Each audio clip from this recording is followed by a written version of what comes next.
the biggest challenge you faced when you were launching your business, and how did you overcome it? I really struggled with, I have a lot of entrepreneurial creative energy. My company's named Creative. We have an event series called the Going Deep Summit, and we have a couple different services that we offer. But I have a new idea every other day and a new direction that we could potentially go down every single day.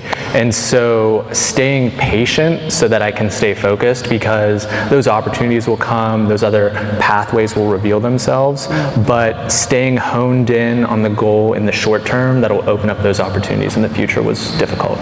I definitely can relate a lot to that. My next question goes specifically for the business owners in our panel. When you think of growing your brand, what are the values or principles that weave through the culture you are creating? And as you continue to grow, how do you make sure that those values pass along to your clients by your team? Aaron, why don't we start with you? Yeah, so we think about that all the time at Piper. We produce a weekly vlog. Kelsee's shooting it right now that goes up on YouTube, that gets cut into smaller pieces of video that go up on LinkedIn, on Instagram. We have a weekly podcast. We put out photography, tweets, all that stuff on a very consistent basis.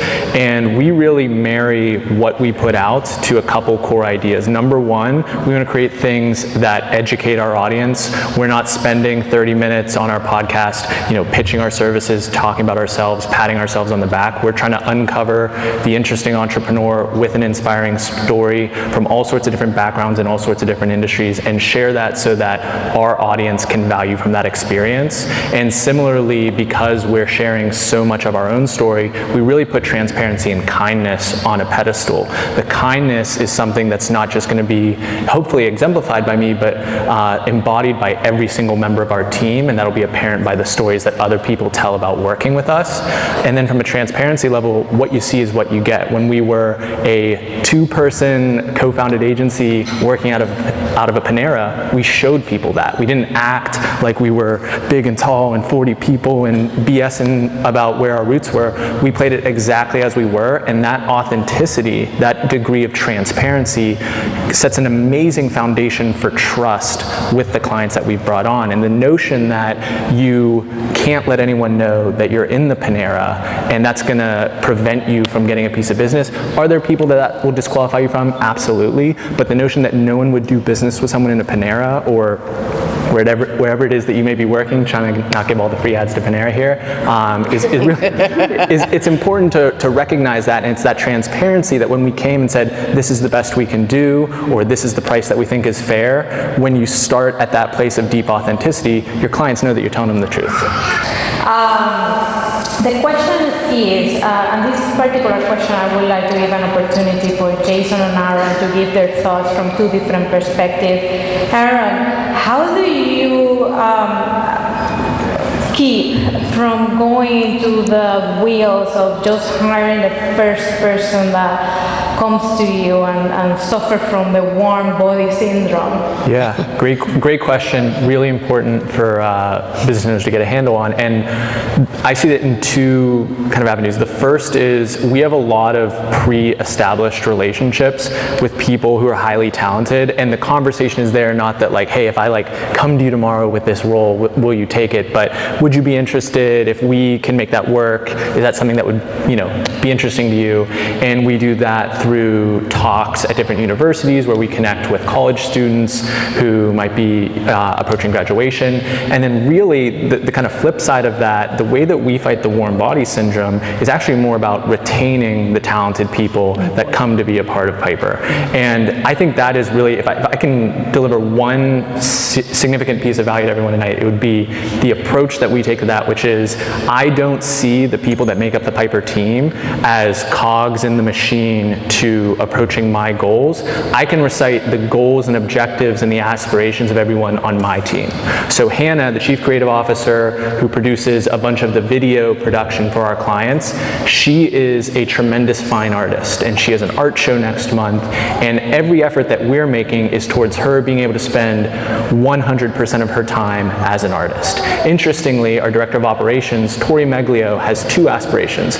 Number one, she wants to interact with people. She wants to be the chief heart officer of, you know, the modern reinvention of HR, where she just empowers people and helps them to execute at their absolute highest level. And she wants to be an art mogul. She wants to be someone running art shows and selling art and doing that type of interesting stuff. So she's in the perfect place to do that. Similarly, AT is producing EPs on the side, producing music, and every single time that we have a project that could potentially involve some sound engineering or audio implementation for a client, that is squarely put on his plate. And I can go on and on down the line, but every single process that we're executing, every single move that I'm making is not solely aimed at the goals and objectives of my company, of Piper, but I'm really engineering the environment for the people on my team to realize their goals, and I know that if they're all winning, then I'm going to win along the way. Aaron, how about you? What is the best piece of advice you have received? I mean, the best piece of advice I've ever received is from my parents: treat others the way you want to be treated. But specifically in the business realm, building off of what Valentina said, I have two friends who are the stereotypical entrepreneurial success story. They raised hundreds of thousands, millions of dollars from venture capital investors, angel investors.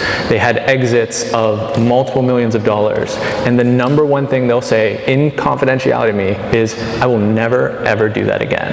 And the reason is that they got into the entrepreneurial path to do their own thing, whether it's following your passion or just having the sovereignty over yourself to go in the direction that you want to go, because you trust your gut, you trust your head to make good decisions.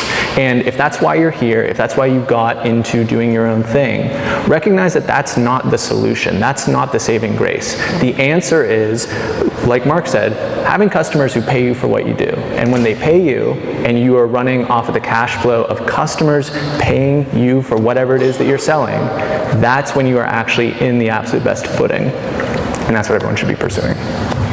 For my last question of the evening, also for everyone, who is the business leader you admire and what have you learned from them? Aaron, why don't we start with you? So there's an investor in Columbia, Missouri. I know I just said, I was just crapped on investors, and now I'm talking about investor. But he has a very different framework for thinking about the businesses that he gets involved in. He's not ever swing for the fences on high-flying tech companies. He invests in businesses that aren't going anywhere anytime soon, and they certainly aren't sexy. His name's Brent Beshore.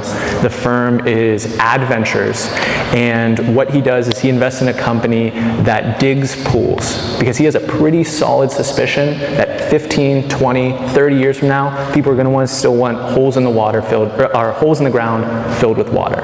And other businesses like that aren't going anywhere anytime soon. And I take a lot of inspiration from that, because he doesn't follow the sexy path, and he doesn't follow his passion. He just goes where the money is. What's his last name? Beshore, B-E-S-H-O-R-E. Absolutely stupendous follow on Twitter. Before we wrap up for the night, I would like to open it up for questions. I think we are all cozy right here, and I want you to take advantage of all the knowledge that is sitting in front of you. So anyone have any questions? There's just so much. I want to, can we start with Aaron? Could you just explain, I know you did your elevator pitch, but that was before I was acquainted with you all, and now I feel like I want to know exactly what your business is again. Sure. Just tell me, is it let me tell you what I think it is. That's interesting. I think it's some kind of branding and advertising agency. Did I get that right? Yeah, so Piper is built on a pretty straightforward thesis, and the thesis is Main Street used to be, you walk down the street and there's a storefront and someone flips their sign for open and close, and you're like, oh, they're open for business. Now, Main Street is the LinkedIn feed, the Instagram feed, so on and so forth. And it's not, in a traditional sense, you would advertise to show up on one of these platforms, but just simply creating content, whether that is pictures or video or audio or written posts on those platforms regularly is now how you signal to your customer, to your potential client, to the people that might work for you that you are open for business and that you are up to something interesting.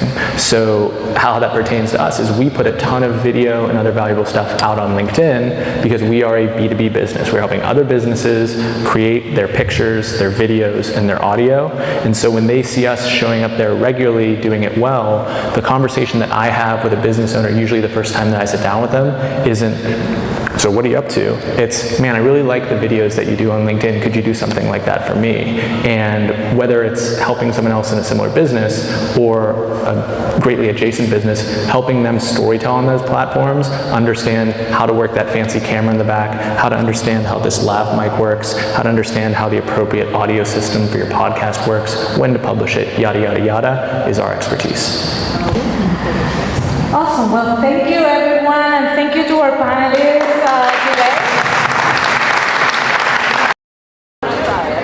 I'm the business guy.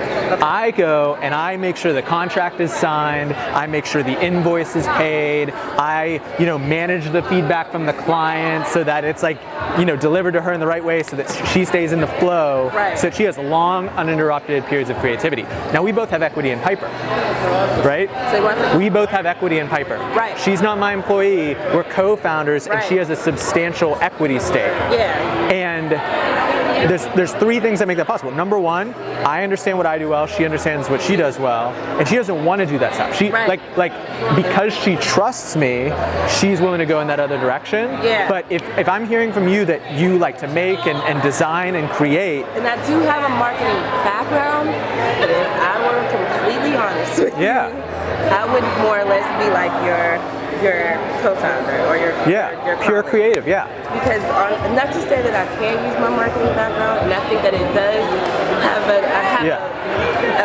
it's necessary. When I'm looking for different markets, trying to find my niche, understanding my target audience, different things like that. But when it comes to the invoices and the business and crunching these things, so then it's just a trade-off, right? Back to the economics of the thing. The trade-off is the best business person to fulfill that role has a higher value. You get what you pay for, right? If someone is terrible at that, then they'll take a scrap and a little morsel of your business. But for someone to be really talented in that arena to complement your weaknesses and strengths, they're going to need something substantial so that it's meaningful for them. Right. And if you figure out that balance, and I don't know what that is, there's no it's this number and that number. I'm thinking of one person right now, and I'm trying to think what would be their why. What would be their why? What would be their incentive? What would be their driving force? Because I know what mine is. I understand that she has a really strong business background. She even has a lot of experience in the fashion industry, photo shoots and all of that. I think that we even have a similar idea of how we want our products to be viewed by the public. I think that at this point we just need to get past whatever's that little. And that's the highest friction place. But if you come in with the mindset of, I'm negotiating with someone who could be my business partner for the rest of my life, because I genuinely think Hannah is going to be my business partner. Like, I'm going to be 80, old gray beard, like that guy was, and she's still going to be my business partner. That's how I approached negotiation one for the equity stake and that conversation. When you have that frame, then it's just honesty. It's like fuck all the little stuff. What do you really want? How do we make that happen? How close are we? I'm honest to a fault.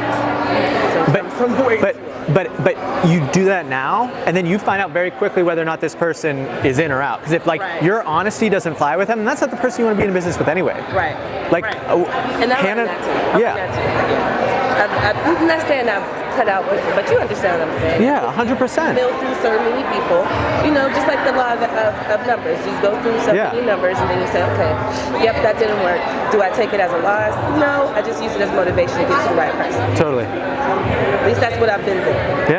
So wow, it feels like you're just affirming that I'm on the right path. Yeah. It's there to be had. Okay. I'm going so much farther than I ever went by myself because I have Hannah, and vice versa. That's exactly how I feel. And when you find someone where you have that alignment, and it's not up here, you never ever rationalize it. It's here. See, I say here. It's in your body. Because my heart is It's in your body and it's in your gut, and you'll know that like there's alignment between you and that person, and there's a complementary nature, and that's where it works. Okay.